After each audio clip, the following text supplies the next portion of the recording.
Clay park.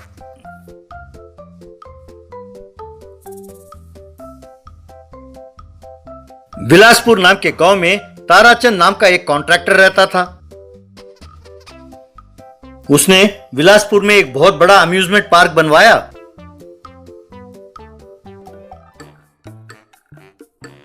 आसपास के गांव में कहीं भी कोई अम्यूजमेंट पार्क नहीं था, इसीलिए आसपास के गांव के बच्चे और बड़े सब उस अम्यूजमेंट पार्क में आते थे। ताराचंद का धंधा खूब चलने लगा। ताराचंद के मन में लालच पैदा हुआ और उसने उस अम्यूजमेंट पार्क की एंट्री फीस को खूब बढ़ा दी। इस तरह सिर्फ धनवान लोग ही उस पार्क में जाने लगे। उस अम्यूजमेंट पार्क के पास ही गरीबों की बस्ती थी। उस बस्ती में मुन्ना और स्वीटी नाम के भाई बहन रहते थे। एक दिन स्वीटी मुन्ना से, भैया मेरा दिल करता है कि मैं एक बार जाके उस पार्क में खेलूं, मुझे ले जाओ ना प्लीज। अरे उस पार्क का एंट्री फीस 1000 रुपए है। इतने पैसे अब हमारे पास नहीं है। मैं खूब मेहनत करके पैसे कमाऊंगा, उसे बचाकर मैं तुम्हें उस पार्क में ले जाऊंगा, ठीक है? तब स्वीटी खुश होकर, ठीक है भैया। यूं मुन्ना दूध का पैकेट बांटकर, अखबार बांटकर और दुकानों में भार उठाकर पैसे कमाते हुए 2000 रुपए बचाया। फिर मुन्ना स्वीटी से, स्वीटी कल तुम अच्छे कपड़े पहनकर सवेरे 8 बजे तैयार रहना, हम कल अम्यूजमेंट पार्क जाएंगे। स्वीटी की खुशी का कोई ठिकाना नहीं रहा। अगले दिन दोनों तैयार होकर अम्यूजमेंट पार्क गए। मुन्ना ने अपने पास से 2000 रुपए निकाले और टिकट काउंटर में देकर, 2 टिकट देना अंकल जी। तब उस टिकट काउंटर में व्यक्ति, कल से एंट्री टिकट का दाम 3000 रुपए हो गया है। 2 टिकट के लिए 6000 रुपए और 4000 रुपए देना। अरे पर मेरे पास इतने पैसे नहीं है। मैं नहीं जानता था कि टिकट के दाम बढ़ा दिए गए हैं। मैंने 3 महीने मेहनत करके ये 2000 रुपए बचाया है। आप ऐसा कीजिए, ये 2000 रुपए में एक टिकट दे दीजिए। मेरी बहन की बहुत इच्छा है अम्यूजमेंट पार्क देखने की। ये सुनकर टिकट काउंटर वाले के दिल पसीज गया। मैं तो सिर्फ क्लर्क हूँ, वो देखो वो जो वहाँ खड़े हैं वो इस पार्क के मालिक हैं। कहकर ताराचंद की तरफ इशारा किया।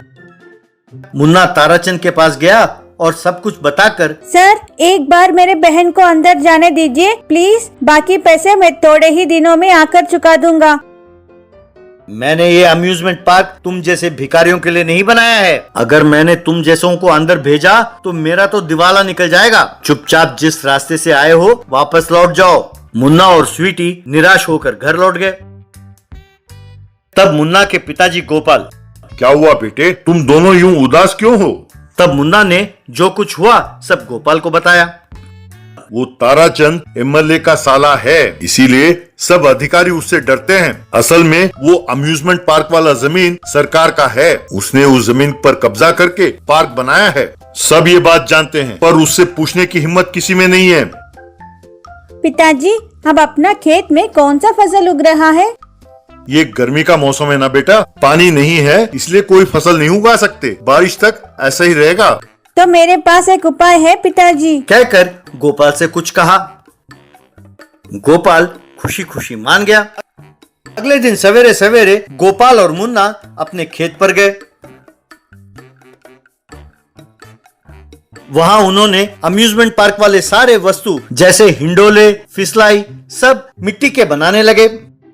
जब सब काम खत्म हो गया तब मुन्ना ने स्वीटी की आंखों में पट्टी बांधकर उसे उस खेत के पास ले आया। वहां आकर उसने स्वीटी की आंखों से पट्टी खोली। स्वीटी उन खेलने की वस्तुओं को देखकर खुशी के मारे उछलने लगी। बस्ती के सब बच्चों को उसने वहां बुलाया। सब बच्चे आए और वहां के वस्तुओं के साथ खुशी खुशी खेलने लगे। मुन्ना स्वीटी से, ये हमारा अपना अम्यूजमेंट पार्क है। यहाँ खेलने के लिए हमें टिकट के पैसे देने की जरूरत नहीं है, जब तक चाहे खेल सकते हैं। कहकर मुन्ना भी अपने दोस्तों के साथ वहां खेलने लगा। अम्यूजमेंट पार्क जाने वाले धनवान के बच्चे भी इन गरीब बच्चों को वहां खेलते हुए देखकर वो भी वहां रुककर उन बच्चों के साथ खेलने लगे।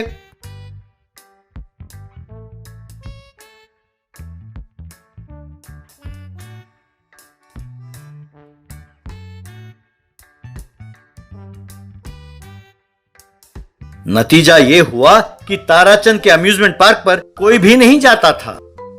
कुछ ही दिनों में बिलासपुर गांव में एक नया एमआरओ आया।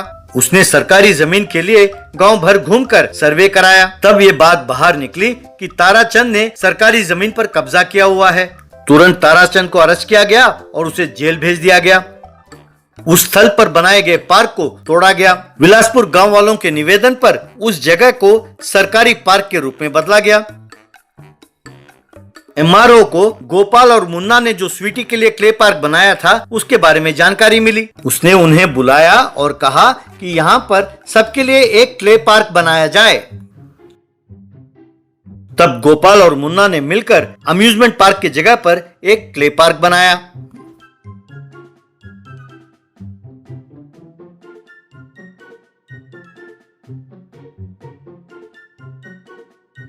उसका उद्घाटन एमआरओ ने खुद किया।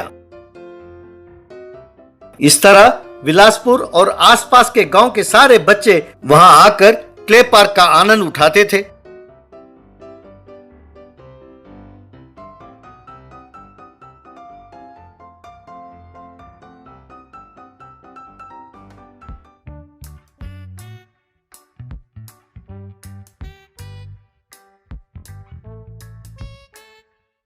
ऑटो रिक्शा वाले की बेटी की पढ़ाई।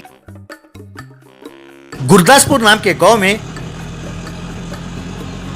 बाबू नाम का ऑटो चलाने वाला रहता था।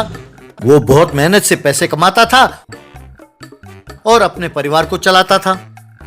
उसकी बेटी गुड़िया कॉलेज में बहुत अच्छा पढ़ती थी। जिस सवाल का हल टीचर नहीं ढूंढ पाते थे वो खुद ही कर देती थी और अपने साथियों को समझाती थी। एक दिन गुड़िया की माँ गुड़िया से, बेटी गुड़िया, तुमसे कुछ सच्ची बातें बताने जा रही हूँ। तुम्हारे पिताजी की तबीयत आजकल ठीक नहीं है बेटी, पर वो उसे छिपा रहे हैं। तुम्हारे पढ़ाई के लिए उन्होंने गांव भर में उधार कर रखा है। बेटे, अब तुम्हारे फीस वगैरह का खर्च हमसे नहीं उठाया जाएगा बेटा। तुम अपना पढ़ाई छोड़ दो बेटे।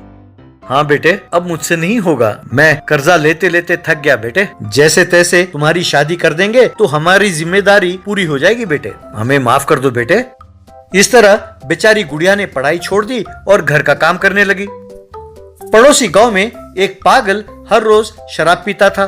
घुंघराले बाल और दाढ़ी के साथ बड़े गंदे कपड़े पहनकर रहता था। वो शराब पीने के बाद दीवारों पर कुछ गणित के हिसाब लिखता रहता था। इसी तरह बसों पर और ऑटो के पीछे मैथ्स के प्रॉब्लम्स लिखता रहता था। एक बार वो बहुत पीकर बसों में मैथ्स का प्रॉब्लम लिखने लगा। ये देखकर बस का ड्राइवर, ए कौन हो तुम, शराबी कहीं के, तुम पागल हो क्या, तुमने क्या समझा, ये बस नहीं है ब्लैक बोर्ड है, कहकर उसे डांटने लगा। तो लोग सब वहीं खड़े देख रहे थे। एक आदमी ने उस ड्राइवर को जोर से थप्पड़ मारा। अरे बदमाश, तुम जानते हो ये कौन है? जानते हो कितने धनवान और कितने पढ़े लिखे हैं? दोबारा इनके बारे में अनशन बोला तो तुम तो क्या, तुम्हारा बस भी इस गांव में नहीं घूम पाएगा फिर, कहकर उसे चेतावनी दी। मेरी माँ, भाई साहब मुझे माफ कर दीजिए। ये जाने बगैर कि वो कौन है, बस खराब हो रहा है इस सोच में मैंने ऐसी बात की। वैसे ये साहब हैं कौन, ये ऐसे क्यों हैं, क्या बात है? ये राजा राव बहादुर के इकलौते बेटे गौतम हैं। ये बहुत ही सुंदर हैं और पढ़ाई लिखाई खेल कूद में यही अव्वल रहते हैं। मैथमेटिक्स एमएससी में यूनिवर्सिटी के गोल्ड मेडलिस्ट हैं। पढ़ाई पूरी करने के बाद गांव में एक मुफ्त के पाठशाला खोलना चाहते थे। हम सब इसी उम्मीद में बैठे थे, पर पता नहीं क्या हुआ, यूनिवर्सिटी में किसी लड़की से प्यार हो गया था इन्हें। उस लड़की ने इन्हें धोखा दिया और किसी और से शादी करके अमेरिका चली गई। तब से यूं शराब पीते हुए ऐसे दिन गुजार रहे हैं ये। जहाँ देखो मैथ्स के प्रॉब्लम लिखते रहते हैं। तुमने अनजाने में गलती की, इसीलिए तुम्हें माफ करके छोड़ देते हैं। जाओ जाओ कहकर उसे भेज दिया। यूं वो बस वहां से चली गई। एक दिन बाबू उस गांव में किसी सवारी को लाकर वहां छोड़ गया। सवारी के उतरने के बाद वो चाय पीने गया तो गौतम शराब पीकर आया और उसके ऑटो के पीछे कोई मैथ्स का प्रॉब्लम लिखने लगा। बाद में बाबू ऑटो लेकर घर पहुंचा। गुड़िया ने ऑटो के पीछे वो मैथ्स का प्रॉब्लम देखा तो हैरान हो गई। अरे ये तो बहुत कठिन सवाल है, पर मैं कर सकती हूँ, कहकर ऑटो के पीछे उसका जवाब लिखने लगी। अगले दिन बाबू उस ऑटो में किसी और सवारी को बिठाकर उसी गांव पहुंचा। गौतम ने ऑटो के पीछे उस जवाब को देखकर हैरान हो गया। उसने तुरंत उसे मिटाया और दूसरा प्रॉब्लम लिखा। बाबू ऑटो लेकर घर पहुंचा।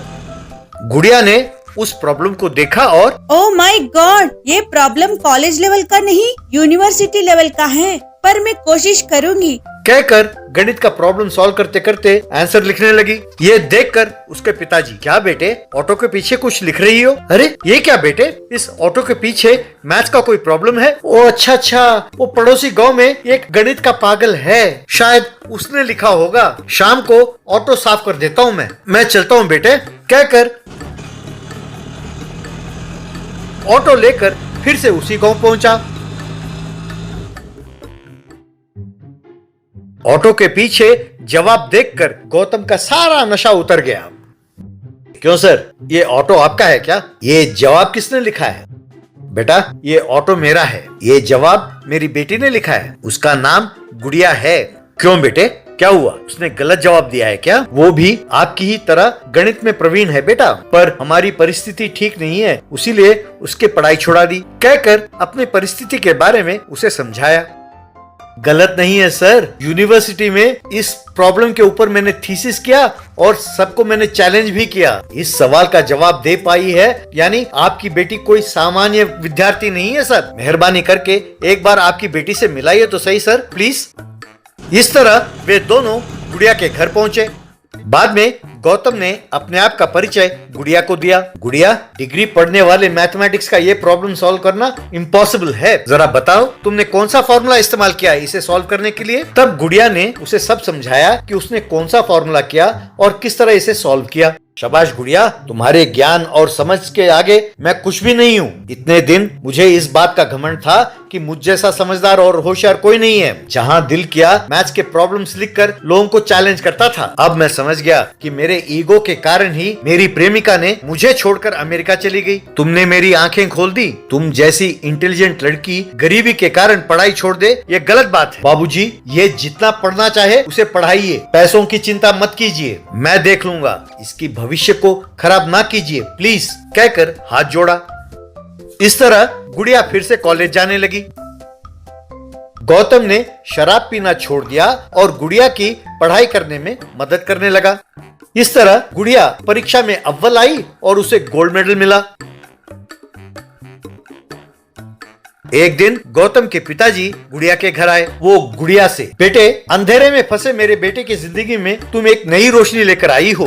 तुमने उसकी जिंदगी बदल डाली, तुमने उसे फिर से एक साधारण मनुष्य में बदल दिया और हमें खुश कर दिया। बेटे अगर तुम्हें आपत्ति ना हो तो क्या तुम मेरे बेटे से शादी करोगी? वो भी तुम्हें बहुत पसंद करता है बेटे। गुड़िया मान गई। उन दोनों की शादी बड़ी धूमधाम से हुई। इस तरह ऑटो वाले की बेटी हनुमान के घर चली गई।